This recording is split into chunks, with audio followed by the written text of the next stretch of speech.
3 million years ago, something very different from us walked across the African landscape. It wasn't human in the way we understand the word today, but it wasn't just another animal either. It searched for food, avoided predators, raised offspring, and survived in a world far more hostile than anything we experience now. Today, you're watching this story through a device made of minerals, metals, and energy shaped by human hands.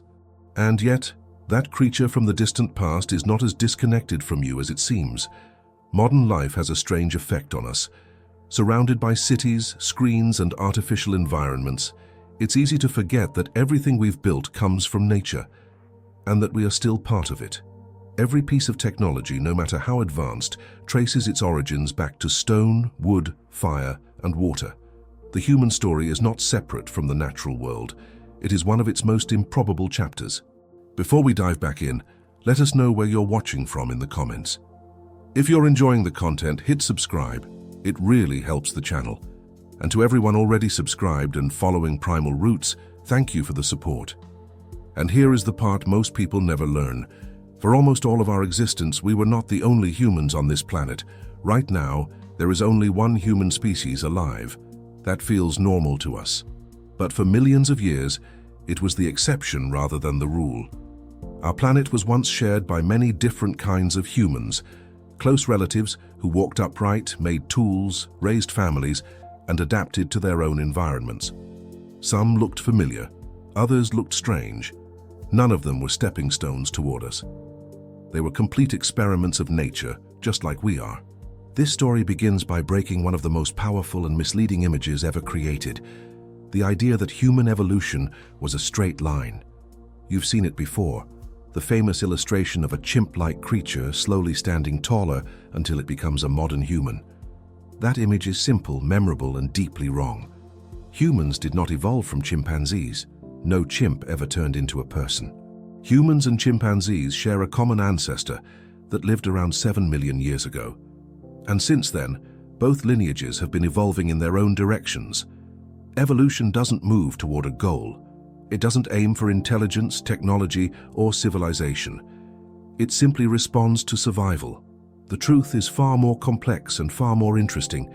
Human evolution looks less like a ladder and more like a tangled tree. Many branches grew at the same time. Some split. Some thrived for millions of years. Others disappeared without leaving descendants. Our lineage is just one branch that happened to survive. Understanding this changes the most common question people ask. The question is not, why did we evolve and others didn't? The real question is, why did we survive when so many others didn't? To answer that, we need to go back to a time when the world itself was changing. Around 5 to 6 million years ago, Africa was not dominated by endless savannas. Forests were widespread, climates were shifting, and landscapes were unstable. In this world lived some of the earliest hominins, beings more closely related to us than to any other living animal. One of the most important among them belonged to a genus called Ardipithecus. Ardipithecus challenges many assumptions we used to have about our origins. For a long time, scientists believed that walking on two legs evolved only after our ancestors left the trees and moved into open grasslands. Ardipithecus tells a different story. These hominins walked upright while still spending much of their lives in forested environments. They had a form of bipedalism that existed alongside climbing abilities, including grasping feet adapted for life in trees. This matters because it shows that walking on two legs did not evolve for efficiency, endurance, or tool use. It evolved because it worked well enough in a changing environment. Bipedalism came first. Big brains came much later. One of the most surprising discoveries about Ardipithecus is its brain size. It was smaller than that of modern chimpanzees. That single fact forces us to abandon one of our most comforting myths: the idea that intelligence was the driving force behind everything that made us human. For millions of years, our ancestors walked upright, survived predators, raised offspring, and adapted to new challenges without large brains or advanced cognition. Standing up changed everything, but not in the way we expected. Walking on two legs reshaped the skeleton, the spine, and most critically, the pelvis. That adaptation would later make childbirth one of the most dangerous processes in the human lineage. It would force our species into an evolutionary compromise, babies born earlier, more vulnerable, and dependent for longer periods of time. This dependency would eventually reshape social bonds, cooperation, and learning. But none of that was planned. It was the unintended consequence of anatomy meeting survival. As forests slowly retreated and climates became drier and cooler, new environments expanded across Africa. Open landscapes created new dangers, but also new opportunities. This is where one of the most successful hominin groups in history appears, Australopithecus. Australopithecines were fully committed to life on two legs. They walked with a posture surprisingly similar to ours, though they were much shorter and far less robust. They lived for over 3 million years, a staggering amount of time compared to our own species. And they were not alone. Multiple species of Australopithecus existed at the same time, sharing territory, resources, and risks. Their world was brutal. Large predators dominated the landscape. Even adult hominins were prey, and children were especially vulnerable. Fossil evidence tells stories of individuals taken by giant birds of prey, dragged into caves, and consumed. Survival was never guaranteed. Every generation was a test. Despite this, Australopithecines adapted. They expanded their diets, exploiting a wide range of foods. They survived environmental instability that wiped out many specialized species. And against all expectations, they began doing something that would permanently alter the trajectory of life on Earth. They made tools. The earliest known stone tools date back more than 3.3 million years. They are simple, crude, and unmistakably intentional. These tools were not accidents. They were made to cut, smash, and process food. This happened long before the genus Homo appeared, long before large brains, long before fire. Technology did not begin with intelligence as we imagine it today. It began with necessity. At this point in our story, the world was populated by multiple kinds of upright walking hominins. Some specialized in tough vegetation, others relied on flexible diets. Some would eventually give rise to new lineages, others would vanish. Evolution was not choosing the best, it was simply testing what worked again and again. And from this crowded, dangerous, and uncertain world, something new was about to emerge. Not a single species, not a sudden breakthrough, but a split. One path would lead toward extreme specialization. Another would move toward adaptability, cooperation, and cultural dependence. That split would define the future of humanity and determine which branches of the human tree would survive long enough to tell this story. And that is where the next chapter begins. Around 2.5 million years ago, the human story took a decisive turn. The world was entering a colder, drier phase, marked by dramatic climatic instability. Forests continued to shrink, grasslands expanded, and many large animals struggled to survive.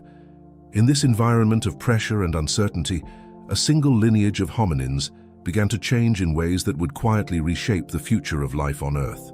From populations of Australopithecus emerged multiple evolutionary paths at once. One of them led to extreme specialization, another leaned toward flexibility. These paths did not replace one another immediately. They coexisted, overlapped, and competed in the same landscapes for hundreds of thousands of years. One of these lineages is known as Paranthropus. They were powerfully built, with massive jaws, enormous teeth, and skulls adapted to anchor muscles capable of crushing tough, fibrous plants. Their diet relied heavily on abundant but low-calorie vegetation. This strategy worked for a while. Paranthropus survived for over 1 million years, side by side with early members of our own genus. But specialization comes with a cost. When environments shift too far or too fast, specialists often have nowhere left to go. The other lineage took a different approach. Rather than mastering a single ecological niche, this group leaned into generalism. They ate a little of everything. They experimented. They adapted. They made tools more often, more systematically, and with increasing purpose. These were the earliest members of the genus Homo. The first of them is known as Homo habilis, meaning the handy human. Physically, they were still small, not dramatically different from their Australopithecine relatives. Their brains were only modestly larger, but behaviorally something had changed. Tool-making was no longer occasional, it became routine. Stone tools from this period show consistent patterns. Rocks were selected, struck and shaped with intention. Sharp edges were produced again and again, suggesting learning, repetition and teaching. These tools allowed early humans to access new food sources, including marrow and meat from animal carcasses. They were not yet dominant hunters, but they were no longer passive scavengers either. This shift mattered because it altered the flow of energy. The brain is an expensive organ. It consumes a disproportionate amount of calories, even at rest. For millions of years, our ancestors could not afford larger brains. But with tools, food became easier to process. Nutrients became more accessible. Energy budgets began to change. Still, this was only the beginning. Around 2 million years ago, a new kind of human appeared, one that would outlast almost every other species in our lineage and spread farther than any before it. This was Homo erectus. Erectus looked strikingly familiar. Their bodies were taller, with long legs and shorter arms, built for efficient movement across open terrain. Their proportions resembled our own. Their faces were flatter. Their brains were significantly larger, approaching modern human ranges. For the first time, a human species was fully adapted to life on the ground. And they didn't stay in Africa. Homo erectus was the first human to expand far beyond its birthplace. By at least 1.8 million years ago, they had reached the Middle East and Asia. Some populations crossed natural barriers that should have been impassable without planning or cooperation, suggesting the earliest forms of watercraft. This expansion alone marks one of the most extraordinary events in biological history. A primate had become a global species. Survival in such diverse environments required more than anatomy. It required culture. Erectus refined stone tools into symmetrical, durable implements that could be carried and reused. These tools were not just sharper, they were planned. Making them required foresight, skill, and shared knowledge. Tool-making traditions persisted across vast distances and time spans, indicating that information was being passed from generation to generation. At some point during this long chapter of human history, fire entered the equation. The controlled use of fire remains difficult to pinpoint in the fossil record, but its impact is unmistakable. Fire provided warmth, protection, and light. More importantly, it transformed food. Cooking breaks down complex molecules, making calories easier to absorb. It reduces pathogens. It shortens digestion. With cooked food, early humans gained more energy from the same resources. Fire changed bodies. Teeth became smaller, jaws shortened, digestive systems adapted, and with energy more readily available, brains could continue to grow. This feedback loop, culture supporting biology, marked a turning point. Human evolution was no longer driven by genes alone. It had become biocultural. Around 800,000 years ago, new human populations emerged from erectus-like ancestors in Africa and Eurasia. These humans had brains within the modern size range, though their skulls retained robust features. They are often grouped under names like Homo heidelbergensis, representing a broad and diverse set of populations, rather than a single, clean species. These humans were innovators. They hunted large animals using coordinated strategies. They crafted wooden spears and complex stone tools. They controlled fire with increasing reliability. Their survival depended not just on individual strength, but on cooperation, communication, and shared knowledge. Language in some form was becoming essential. Spoken language leaves no fossils, but its presence can be inferred indirectly. Technologies had become too complex to learn through imitation alone. Teaching required explanation. Coordination required planning. Social bonds required nuance. Whatever form early language took, it was already reshaping cognition and society. As human populations spread and became isolated by geography, new evolutionary paths emerged again. In Europe and Western Asia, humans adapted to extreme cold, evolving stockier bodies and powerful musculature. These were the Neanderthals. Far from the crude caricatures once imagined, Neanderthals were sophisticated humans. They crafted advanced tools, controlled fire expertly, hunted large game, cared for injured individuals, buried their dead, and created symbolic objects. Their brains were, on average, even larger than ours. They were not failures. They were not inferior. They were different, and they were not alone. Other human groups existed at the same time, including populations in Asia and isolated island environments. One such group, later called Homo floresiensis, evolved dramatically reduced body size due to life on resource-limited islands. Despite their small stature, they made tools and survived until surprisingly recent times. By this stage, the world was once again filled with multiple human species. They shared landscapes, they shared technologies. They sometimes shared genes. Modern genetic evidence reveals that our species did not replace these humans instantly. We interacted with them, we interbred with them. Their DNA persists in living people today, shaping immune systems, metabolism, and adaptation to new environments. Human history was not a clean replacement, it was a blending. What separated the line that would become Homo sapiens was not raw intelligence or physical dominance. It was an increasing reliance on social networks, symbolic thinking, and cumulative culture. Knowledge no longer reset with each generation. It accumulated. Stories, skills, and beliefs became survival tools. By the time our species emerged in Africa around 230,000 years ago, the foundations had already been laid. Fire, tools, cooperation, and communication had prepared the stage. What followed would be an unprecedented acceleration, one driven not by biology alone, but by ideas. The human experiment was no longer just about surviving nature. It was about reshaping it. And that acceleration would soon push humanity past a threshold no other species had ever crossed, into a world defined not by ecosystems, but by symbols, institutions, and imagination. That transformation marks the beginning of the final chapter. Around 40,000 years ago, something unprecedented happened. For the first time in millions of years, the planet was left with a single human species. Every other branch of the human family tree, Neanderthals, Denisovans, Floresiensis, and others still unnamed, either vanished or was absorbed through interbreeding. The world entered a new phase, not because Homo sapiens was destined to rule it, but because a fragile balance of biology, culture, and chance tipped in one direction. Homo sapiens did not emerge as a radically different creature.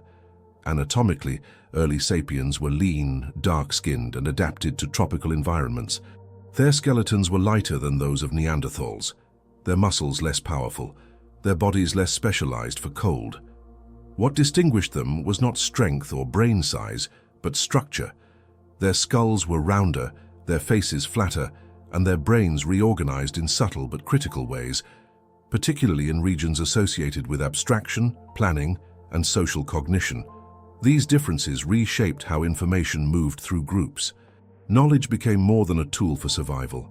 It became cumulative. Techniques were refined instead of rediscovered. Innovations spread across networks rather than remaining isolated. Cultural memory began to outpace genetic change. Evolution accelerated, but not in DNA. Between roughly 150,000 and 70,000 years ago, material culture exploded in diversity. Tools became specialized, ornaments appeared, pigments were processed. Cave walls were transformed into archives of stories, symbols, and shared meaning. Objects began to represent things beyond their immediate function. This was not merely decoration, it was a shift in perception. Humans had entered a symbolic world. Symbols allowed individuals to share ideas that did not exist physically. Ancestors, spirits, identity, belonging, obligation. Groups could now scale beyond face-to-face relationships. Cooperation expanded. Trust extended to strangers who shared the same symbols and stories. This ability reshaped social structure and survival strategies in ways no other species had achieved. As sapiens expanded out of Africa, they carried this symbolic culture with them. They crossed deserts, mountains, and ice-covered landscapes. They reached Australia by sea, long before agriculture or metal tools existed. They adapted to forests, tundra, islands, and coasts with remarkable speed. Wherever they went, they altered ecosystems, not deliberately at first, but inevitably. Large animals disappeared soon after human arrival on new continents. Some extinctions were driven by climate shifts, others by hunting pressure, and many by a combination of both. Humans had become a geological force without realizing it, yet survival still depended on nature. For most of human history, sapiens lived as hunter-gatherers. They followed migrating herds, seasonal plants, and cycles of abundance and scarcity. Settlements were temporary, possessions were few. Social bonds were essential. Cooperation was not optional. It was a prerequisite for life. One of the most unusual alliances in evolutionary history emerged during this period. Wolves began to associate with human groups, drawn by food scraps and protection. Over generations, the less aggressive animals thrived near humans. Humans benefited from early warning systems, hunting assistance, and companionship. Wolves became dogs. This partnership would reshape human societies across the globe. Despite cultural advances, human populations remained relatively small until the end of the last ice age. Around 12,000 years ago, the climate stabilized. Glaciers retreated, environments became more predictable, large herds declined. Humans responded not by moving more, but by staying. Agriculture emerged independently in multiple regions. People began to plant, harvest, and domesticate animals. Food surpluses allowed populations to grow. Permanent settlements formed. Villages became cities. Cities became civilizations. This transition transformed human life more profoundly than any biological mutation. Agriculture brought stability, but also vulnerability. Dependence on a few crops increased the risk of famine. Dense populations enabled disease to spread. Social hierarchies emerged. Power concentrated. Inequality became embedded in institutions. Writing appeared to manage this complexity. Records tracked goods, labor, debts, and laws. Information could now persist beyond living memory. Culture detached further from biology. Knowledge accumulated faster than ever before. Over the following millennia, technological change accelerated.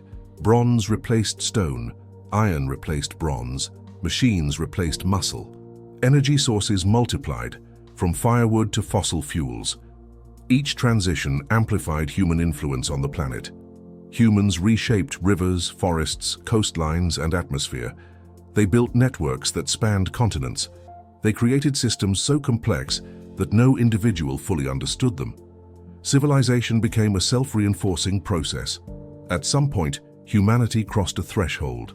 For the first time, a single species gained the ability to alter the global climate, drive mass extinctions, and leave permanent markers in the geological record.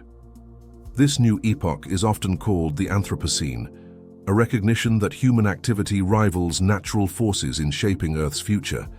Yet biological evolution did not stop. Human populations continued to adapt. Skin pigmentation shifted with latitude. Immune systems responded to local pathogens. Cultural practices fed back into biology. Even today, humans are evolving, but at a pace increasingly overshadowed by technological change. In less than 3 centuries, global population exploded from 1 billion to over 8 billion. Advances that once took thousands of years now occur within decades. Information travels at the speed of light. Artificial environments dominate daily life. Many humans now live disconnected from the ecosystems that sustain them. This distance creates an illusion. It becomes easy to believe that humans are separate from nature, exempt from its limits. But history tells a different story. Every human achievement rests on biological foundations shaped by millions of years of adaptation. Every city depends on ecosystems beyond its borders. Every technology draws from finite resources. The same abilities that allowed Homo sapiens to survive, cooperation, imagination, niche construction, now carry unprecedented responsibility. Humanity has become a planetary force without evolving the instincts to manage one. The future remains uncertain. Some paths lead toward collapse driven by climate change, biodiversity loss, and technological risk. Others point toward resilience, sustainability, and expansion beyond Earth. Both outcomes are products of the same cognitive tools that once helped small groups survive on the African savanna.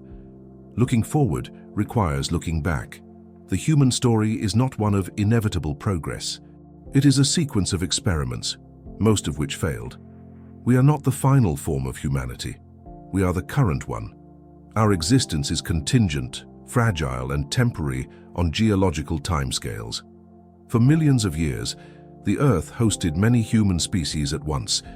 Today, there is only one. What happens next will determine whether that singularity marks a triumph of cooperation or the final chapter of a long and improbable lineage that began in a world where we were not alone. This is just one chapter of a much bigger story we're uncovering here.